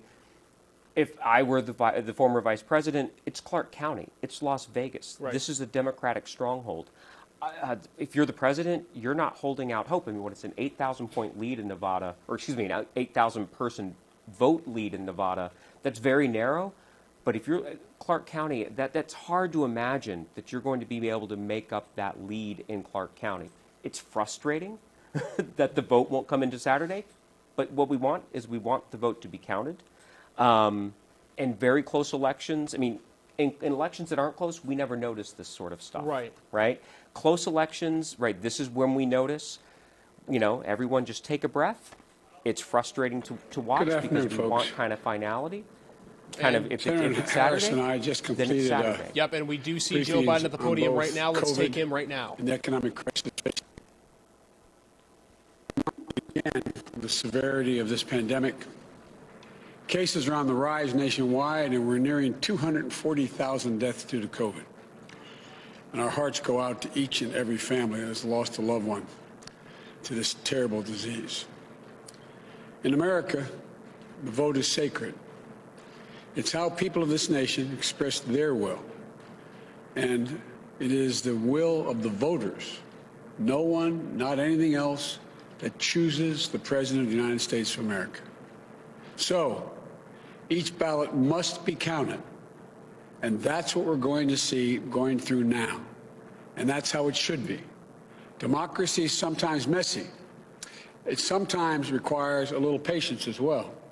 But that patience has been rewarded now for more than 240 years with a system of governance that's been the envy of the world. And we continue to feel, Senator and I, we continue to feel very good about where things stand. We have no doubt that when the count is finished, Senator Harris and I will be declared the winners. So I ask everyone to stay calm, all the people to stay calm. The process is working. The count is being completed, and we'll know very soon. So thank you all for your patience, but we have to count the votes. God bless you all, and may God protect our troops. Thank you so much. So that is Joe Biden, the Democratic presidential candidate. Not a very long speech, just clocked in at about a minute and a half. But we did hear from the former vice president here as we're back with you on our election live stream. Isaac Petcash joining you, Jeff Bloodworth from Gannon University. Jeff, interesting that the vice president actually came out talking about the coronavirus pandemic. We had heard that he had been briefed on COVID-19 today. Again, record numbers in the state of Pennsylvania, high numbers here in Erie. But interesting that the former vice president comes out, starts talking about COVID, but did say he feels very confident about 270 electoral votes at some point. No, it's interesting. I mean, I think it might be a reminder that, in the midst of the election, I mean, we've seen some large gatherings in Portland and Philadelphia. Perhaps it's an interesting reminder that about kind of public health and public safety kind of being paramount. And not to forget that even in the midst of this presidential election, that we are all still kind of enduring COVID-19. It's also, it sounds, that like trying to appear presidential. It was a brief, responsible. This is the kind of speech that in the past one kind of heard from not just presidents but presidential candidates who were trying to kind of quote unquote appear presidential. Interesting. Again, like we said, we just heard the remarks. The former vice president speaking. Want to take a live look right now again at the votes in Philadelphia. You see Philadelphia continuing to count votes. Pennsylvania at the moment just still so razor thin on this Thursday afternoon. Jeff, I want to ask you about your thoughts on the voter turnout this year. It's almost a record year. It is going to be a record year after all the votes are counted. I mean, again, the 70 million to 68 million votes compared to the vote in 2016. Your thoughts on the record number of votes this year? As an American, it's extraordinary. It's awesome. We're very proud of this. I've heard like somewhere in the neighborhood of 67% turnout. It is it's wonderful. What we do know, and what polling experts had been saying, is that the higher the turnout, right, the less accurate polling is going to be. And the polls were radically off in certain states, not all states, but in kind of the upper Midwest, Michigan, Wisconsin, Pennsylvania, less so. Polling was off. I think that's one place you would start with why was the polling so far off, because the turnout was just so extraordinary and surpassed. I mean, both Republican and Democratic base came out in what we haven't seen in nearly a century. Right. And it didn't just come for the former vice president. It came for the president, too. We were hearing last night that when every vote gets counted, it could be that the former vice president ends up getting the most votes for any presidential candidate in history, and the president would get the second most in history. Yeah. I mean, generally, you don't have both bases that are going to be motivated and turned out at sort of maximum levels. Generally, when you have one base that's fired up, the other base of the other party is not. I mean, we've seen this in the last 20 years. 2004 election was one of those base kind of maximum turnout votes. It's an anomaly in American political life. It's a credit to both campaigns. President Trump knows his voters. It was, they were predicting this, and they got the turnout. It's partially, I think, what accounts for the significant polling errors. But what we do know is that in the American past, when you've had high turnout races, I mean, generally high turnout races that are over a period of time, that's when partisan divides are at their most kind of extreme.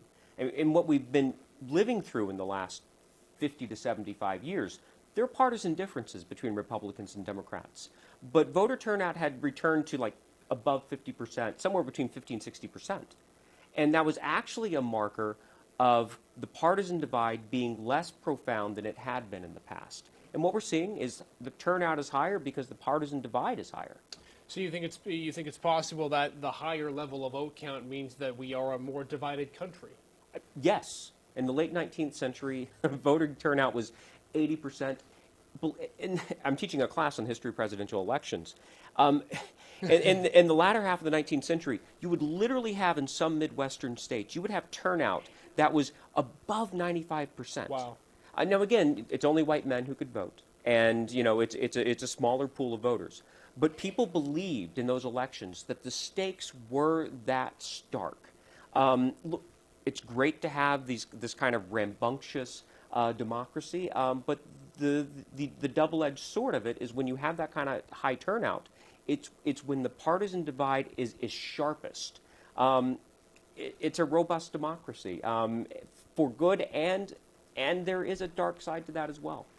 You talked about teaching students. You were telling me before you came on the air here that your students were a little worried. They were anxious about this election result. Tell me how things are going for them and just what every professor at every university, I'm sure, is saying this, but God love the students again in university. I really mean that. They have endured, and not only endured, they have, kind of risen to the task. This has been a tough year for all Americans. But yeah, you and I are older. We've kind of had more life experience. What they've endured with COVID-19 and now entering into a new semester where they are masking up and following the social distancing rules so we can complete a semester all in person and face-to-face. You know, they're carrying a lot on their plate and on their shoulders.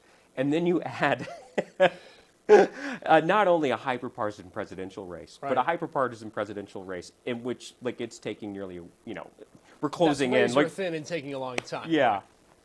Interesting. I'm just actually looking right now, just a couple of notifications on my phone. Tell me exactly, you had a chance to do a couple of elections with them, just a couple of things that, you know, I guess maybe predictors or whatever. What are the students saying about this election specifically? Are they excited about the potential results? Are they worried something could be coming down the pike? What's the mindset by the students for this election here? I just think it's the lack of surety. I mean, it's just not knowing who's going to be president in the midst of a global pandemic and also in the midst of an economic slowdown or recession. It's just one thing stacked upon another. My sense, I asked one of my classes at the end of the, you know, it was a large class it was on Wednesday, and I asked, you know, who wants this to just to be over? And they all raised their hands, and one student kind of jokingly said, can we just have them duke it out? and again, it was a nonpartisan, it was, you know, kind of like jibe, and the students all laughed. I think there's a desire for this, not just the presidential race to be over, but this has, I think, become symbolic of a tough year and a bunch of challenges that, yeah, there's kind of some light at the end of the tunnel, but you want to get there just sooner, and it's a tough time. Let me ask you, a lot of the stress in 2016 and now in 2020, people said was put on the young voter. The people who are voting for the first time, I myself voting for the first time this year. Do you feel like do the students themselves feel like they were included when it came to the campaigns, or do they feel like they were, in essence, maybe left out of it? No, my sense was, I asked, in my class, especially on history of presidential elections, students who were engaged in the political process. I mean, I get it. I mean, both of these candidates are in their 70s. You know, neither one of these candidates, according to them, talked to the issues that really mattered to them, which was a lot of them talk about climate change and student loan debt. And you know, that the Democratic Party since the 1960s, you know, 18 to 30-year-olds have been supposedly part of the Democratic base. And when you turn out that age group, you often need a candidate, whether it's Bill Clinton or Barack Obama, who speaks to their issues. In 1980, the person who spoke to the youth vote was Ronald Reagan. You know, this generation, Donald Trump nor Joe Biden are, you know, according to my students at least, are speaking to their concerns. And I think they were excited, they voted. I have a lot of students who are working kind of either for candidates or working at the county courthouse helping to count the votes. They're engaged. But there's a sense of sort of, I wish the parties could have done a bit better. Interesting. And we'll see if that plays out for future elections, depending on what the candidates are going to be in 2024. We'll have two new ones. We'll have either one new one if Joe Biden was to win the presidency, or two if Trump does claim re-election. I want to get to some news here that we're just hearing out of the state of Nevada. Nevada Secretary of State saying there are approximately 190,000 ballots left to count, 90% of which are from Clark County, which is heavily Democratic. So we're seeing a lot on social media right now, a lot of experts saying to call the race in Nevada if that's the case. What does that information tell you about the state of Nevada? 90% of from Clark County? We're hearing, yes. I'm not making a comment on calling the race or not. Right. That is, if I were the president, I would feel like Nevada is almost, that is, I couldn't foresee a path. It's Clark County. It's a Democratic stronghold. It's a very narrow lead. Calling Nevada, which would, my understanding, would call the election. I mean, that is a gigantic, that's a big vote count to have out there to call the election on an 8,000 vote lead, projecting on 190,000 votes. I don't know if I would feel comfortable with that, but if you're the former vice president, they're having colored pencils where they're making Nevada dark blue unofficially. Right. We want to take a look at. We want to take a look at this Electoral College map right now. Again, this is information from the Associated Press. If that's the case, if Nevada does get called here, the AP would then call the race for Joe Biden. You see, they've already called Arizona. That would put Joe Biden at 270 electoral votes, meaning he wouldn't need the state of Pennsylvania to be able to win the presidency. He wouldn't need the other two states as well, North Carolina and Georgia. So there's a lot of potential if that's the case here in Nevada. Jeff, let's go ahead and go through the possibilities here. Take us through, we've talked about the paths right now to 270. Take us through the potential paths. We know kind of what it is for Joe Biden. It's either any one of these states potentially. What would be the path here for Donald Trump looking at this map? The path is that you're looking at Arizona. There's a lot of vote out in Arizona. My understanding that the vote is basically from Maricopa County and Pima County, which is the south, right? And so in Arizona, the Democratic base is Pima County, which is Tucson. There's still not a small amount of vote in Pima County. But the Maricopa County, which right now, this is the home of Barry Goldwater. This is the home of John McCain. But the former vice president is winning Maricopa County. But the vote that is out in Maricopa County is a lot of it, not all of it, but a lot of it was same-day mail-in vote, which Republicans had waited to turn in because they wanted that red wave on the day of. Mm-hmm. If I'm the president, Maricopa County, my understanding is he'd have to win about 60% of that vote. That's a hard, heavy push uphill. Sure. That's doable. That's why we all want this to be done. But I would hope that the AP would not call this election with that much vote out in Clark County and that much vote out in Arizona. I understand the math kind of makes a certain amount of sense, but things are so tight and partisan tensions are so raw. Sure. I would. I have no influence on the AP, obviously. Right. Neither do I. Yeah, but one would hope that count the votes. So let me ask you, just to be clear, we were talking about Arizona. The AP, again, has called Arizona. That's why we have it blue right now. But from what it sounds like you're thinking that it's possible that Arizona still could be in the too close to call category. It could be. Look, it's mathematically possible. If there's enough vote in Maricopa County, anecdotally, again, this is anecdotal, but at the same time, it's the anecdotes are from kind of responsible Republican officials. And they're saying that a lot of the mail-in vote is Republican. And what we've seen over the last day is that kind of batch has trended Republican. So there is a path. It's a remote path, but it's a possible viable path to, at the very least, you would make Arizona close enough where you would spur a recount. Gotcha. It's the most powerful office on earth. We all want finality, but count the votes. Right.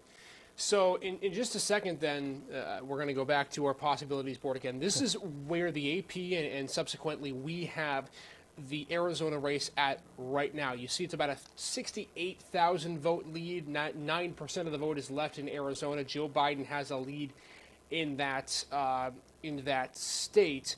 So we can see right now. Jeff, I want to go to the possibilities board now because you talked about how Arizona, it has been called by the AP, but possibly premature. We're not sure. Again, we're just looking at the vote and telling people what the deal is right now. Let's talk about the paths if Arizona, let's say, does have to get retracted. I mean, we hate talking hypothetical, but we know it is still close.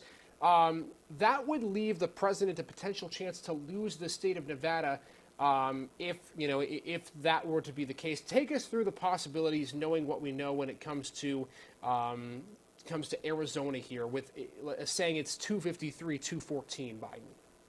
So the president, if he took Arizona, and let's imagine he were to hold on to North Carolina, and what you would have then is a scenario that we want all votes counted. A scenario that would be elongate the election would be a recount in both Arizona and Georgia. At the same time, one can see that Nevada is probably going to go for the former vice president. And one can also see that Pennsylvania, if the trend lines remain, Pennsylvania could be called tonight or tomorrow for former vice president. Could be. That gets Joe Biden to 270. Which would get him to 279. But Yeah. again, we do want to note the AP has called Arizona for Joe Biden. We are keeping that in the category right now. We have not heard any word that would be retracted. But again, we are just continuing to show all the possibilities, all the potentials right now. I'm just checking my phone. Nothing right now. Every time we get a ding on our phone or a buzz, we want to make sure we check it right now. Let's go ahead and take a look at where the races stand on the most up-to-date information. We're going to get this up to date right now, and we're going to go ahead and show you what we know in the state races and the national race. So let's go ahead and take a look. It's about 4:40. We're just before Erie News Now at 5. So let's take a look at these races right now. We look at the popular vote. You see, hasn't changed a ton. Joe Biden still ahead by about 4 million overall votes in the presidency for the popular vote. The Electoral College stays the same, 264 for Biden, 214 for President Donald Trump. Moving on to Erie County, we got these numbers just a short while ago. This is the overall race in Pennsylvania, I want to show you right now. You see it's down to about 97,000 votes, continues to decrease for the president. Here is the race in Erie County. You can see how close it is. Jeff was saying a little bit off the air that Erie County could be very close at the end of the day. It was a 2,300 vote margin in 2016. Here are the swing states that we're looking at right now. Joe Biden, again, ahead in Arizona. We have called it, as the AP has called it, for Joe Biden. So there's the race in Arizona. In Georgia, the numbers as we see, so close. 12,000 plus vote lead for President Trump. We're awaiting new numbers as we currently speak from Georgia. In Nevada, like we said, we gave you that information. It's 12,000 vote lead for the former vice president. But a lot of those votes, if the Attorney General is correct, coming in the Secretary of State's correct in Nevada, coming from Clark County, heavily Democratic in Las Vegas. And if you look at North Carolina race remains in the favor of the president by about 80,000 votes. So, Jeff, we continue to talk about the possibilities to 270. And there have been some instances, not a lot, but some instances in which there is a 269 tie. We're not saying that's going to happen. That would be the most 2020 thing ever if that were to be the case. But just quickly, in the case that were to happen, take us through what would happen, what would be the next steps if there were to be a 269 tie. Gosh, this is really the nightmare scenario that no one wants to consider. But what would happen is it would go to the House. And then I think a lot of Americans would be shocked to know that when the House decides the presidency, it is not decided by individual House members. The Democrats control the House. It then goes to state delegations. And so every state gets one vote. Republicans control more state delegations than do Democrats. And it would be a president reelected who did not win the popular vote, did not win the Electoral College, and it was sent to a House that the party does not actually control.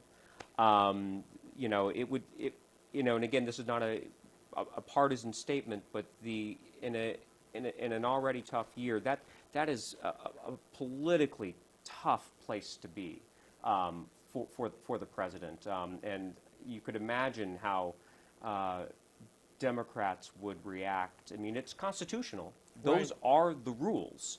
But we'd have to go back to Aaron Burr and Thomas Jefferson in 1800.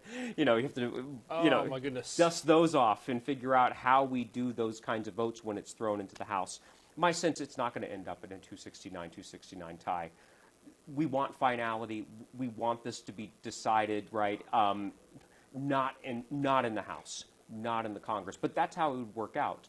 It would go to the state delegations, and Republicans control more state delegations. And again, the only way that would work out from our map right now is if Arizona were to be retracted from the former vice president, it would end up going to Donald Trump, and then Joe Biden would win Georgia, Trump would win all the other states. That put us at 269, 269. We're not looking at that right now. We're just giving you any possibilities. Do want to give you some breaking information. We are now expecting, according to the Arizona Secretary of State, that more Arizona results will be published today.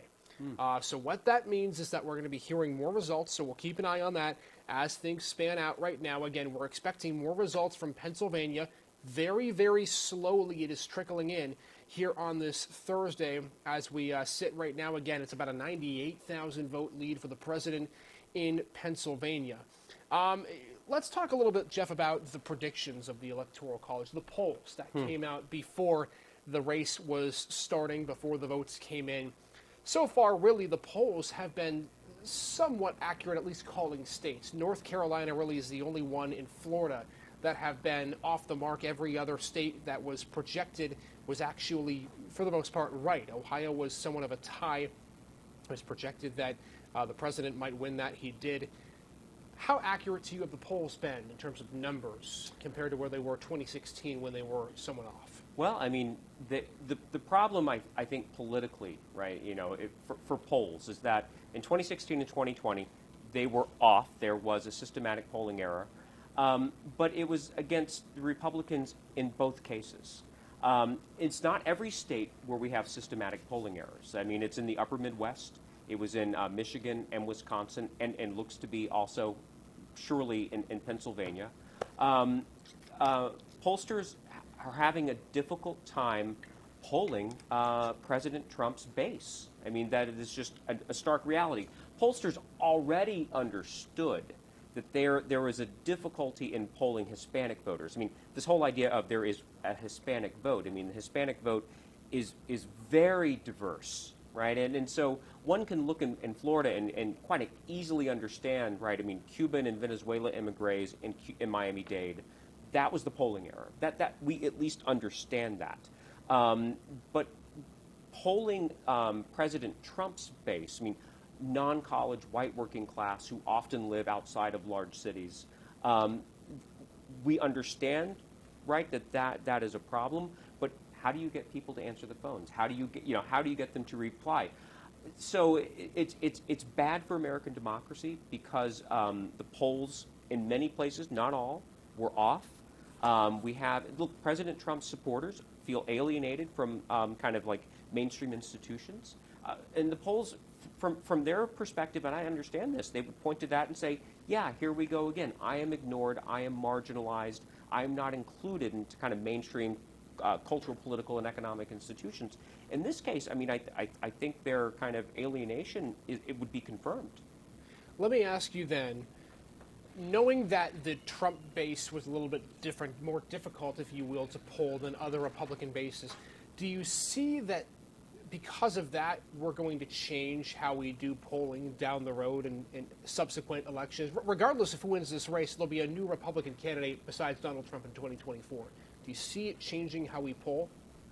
They already changed from 2016. They tried to weight the polls towards non-college white working class. I think there's going to be, obviously, they're going to be kind of, how do we poll better? And my understanding, I've kind of read a lot of kind of pollster conversation already, professional pollsters, and they understand the problem is that it seems that the president's base, they don't pick up the phone. They don't want to respond. The whole idea of a shy Trump voter, that's not reality. That's a canard. Anyone who drives around and meets the president's supporters understands they're not generally shy about their support for the president. But they are seemingly less willing to engage with pollsters.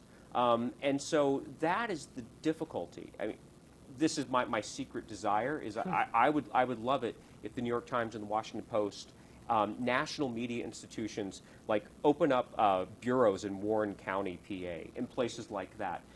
Mainstream journalists who are based in large cities, especially in the Northeast, but even in Chicago or LA, Rural America is almost like they're like foreign correspondents. I mean, there is this kind of out of touchness amongst kind of media, economic, cultural, and political elites from kind of rural America. Donald Trump has tapped into that. It is not a figment of their imagination. And so I think it's contingent upon these institutions to repair that breach. How does that get done? Well, you have to first accept that it exists. Too often, I think the president's supporters, and I understand there's some rough edges with some of the president's supporters. There's some rough rhetoric, but it seems to me it's often way too easy to dismiss all of the president's supporters as some sort of negative, racist force. I think that is reductionist, and it's unfair. And so that part needs to cease. There needs to be, I think, a concerted effort to listen and to understand. And look, I'm not denying that there aren't some rough edges that is xenophobic and that, there are some racist elements amongst, some in the president's base. I think that, but that is not the overriding majority. And I think there needs to be a real concerted effort to understand and dig beneath the sometimes kind of rougher rhetoric to really hear what many of his supporters are actually saying.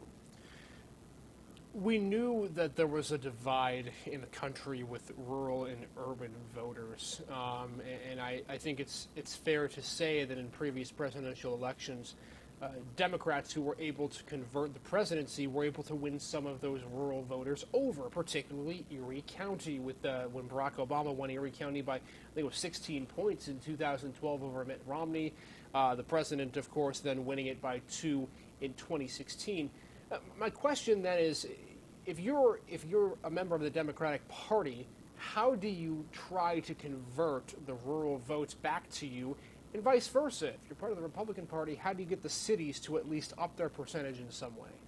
Well, I can speak, I think, quite kind of expertly on the Democratic Party. I'm a historian of American liberalism, and the vehicle for American liberalism since the 1960s has been the Democratic Party. The Democratic Party base, going back to the 19th century, was rural base. And in the 20th century, what we've seen is that the urban base of the Democratic Party has slowly subsumed the rural base. And so this quote-unquote problem that Democrats have with rural voters has been one a century in the making. In the 1920s, I mean, quite literally the 1924 Democratic Convention, the rural and the urban base basically had a fist fight on the Democratic Convention floor. It took 103 ballots to pick a nominee. Sure. I mean, this has been going on for more than 100 years. For Democrats to solve that divide, I mean, what I think you need are political elites, leaders of the party, meaning locally and nationally, who authentically come from those places, right? You need, if you want voters, if the Democrats want voters to vote for Democrats who are from rural and farming areas, you might think about having farmers and people who come from rural areas who would ask for those votes. And I'm not saying that they don't exist, because they do, but if you look at the Democratic Party even 40 years ago, you had a much more, rural white Americans had much more broader representation within the party than they do now. We hear a lot about identity politics. Understandably, women wanting to have female leaders of the party, which is absolutely laudable and long, long overdue. African Americans, Latinos and Latinas, without a doubt. I think for rural white working people, they say the same thing. I mean, if they turn on their television, they don't see themselves represented. I mean, the only place on the radio is country music, right? I mean, and so, people want to see in the wider culture, they want to see themselves represented. And large swaths of rural white America don't see themselves represented. They don't hear their concerns. Look, that this is not an apology or an excuse for all vestiges and pieces of the president's campaign and his tenure in office. Some things are laudable, some things maybe not so laudable. But I think the long-term kind of problem with the partisan divide in America is this gaping gulf between urban America and rural America. I mean, these are two places that are living radically kind of different economic and social existences. Just look at how both are kind of dealing with COVID. You leave the city of Erie, you go an hour south to a rural town, you might kind of forget that there's a pandemic. And I'm not castigating anyone, but there's just it's such an extreme divide between the two. And you feel like maybe that was how the president was able to gain more voters in those areas, is play to what they were frustrated by. I mean, a Manhattanite billionaire appealing to the rural white working class on its face, for many kind of liberal elites, they guffaw at that. But this is somebody who actually speaks to their authentic concerns. And so, to me, it makes it sense. And I also, if I look to the past, it also gives me optimism for the future. We saw this in the 1880s and 1890s, a real profound kind of a rural, kind of populist political revolt. And there was, after the populist revolt of the 1890s, very real outreach and a kind of a repair of that divide. So it is doable, but this has been an ongoing feature of American political life over the past 125 years, is this rural-urban divide, and how do rural Americans who have increasingly fallen behind economically, not for the past 20 years, talking about that past 125 years, how are they included into the mainstream of American economic life? How do they have, we used to call it, it used to be called, the issue was called parity, right? It used to be a mainstream political issue that every national politician would talk about. How do people in rural America have parity with urban Americans? I mean, what is sad to me is we don't talk about rural farm policy at the presidential level anymore. 40 years ago, that would have been unthinkable. And so for rural Americans, white and black and Hispanic, let's not forget, it's not monolithic. Their concerns, because there are fewer of them, are not addressed at elite national political levels in the same way that urban concerns are. And look, we can talk about urban concerns, especially minorities, right, who their concerns are marginalized, but we can walk and chew gum at the same time. Right. But, both have legitimate concerns. But for me, as a historian of liberalism in the Democratic Party, when I look at 2020, when I look at 2016, the past doesn't repeat itself, but it does rhyme. And I see a lot of the 1880s and the 1890s. Pretty incredible when you think of the repudiation of history, if you will, if not from the urban and the rural areas, and how they deferred in the last few elections, and we're seeing that again in 2020. Jeff Bloodsworth joining me. Before we go here on our live stream, I do want to give you a quick update on Pennsylvania. This is where the presidential race stands right now. It is dwindling, the lead for President Trump. Now a 90,000 vote lead for the president here, 3,247,000 votes compared to 3,157,000 votes for the Democratic challenger Joe Biden. So things tightening up in Pennsylvania. Before we go, we just want to mention that we're going to continue our coverage here on the flip side of the Erie News Now at 5, 5:30, and 6 o'clock show. So Erie News Now at 5 is going to take over for us here in just a couple of minutes. We're going to continue to bring you coverage on those shows. I'll be with Jeff here at the Alert Desk, and he'll be at the Election Hot Zone just talking more about the election and the key races in these battleground states, including Pennsylvania. Once the shows end tonight, we are going to pick back up our coverage at 6:30. So we'll be back on ENN Plus channel 35.3, as well as Facebook, Twitter, and our social media sites to give you that information. So we're going to step aside right now, be back with you at 6:30. Tune in right now to Erie News Now at 5 for all of your election information. We'll see you back at 6:30 our live stream. Until then, everybody, take care.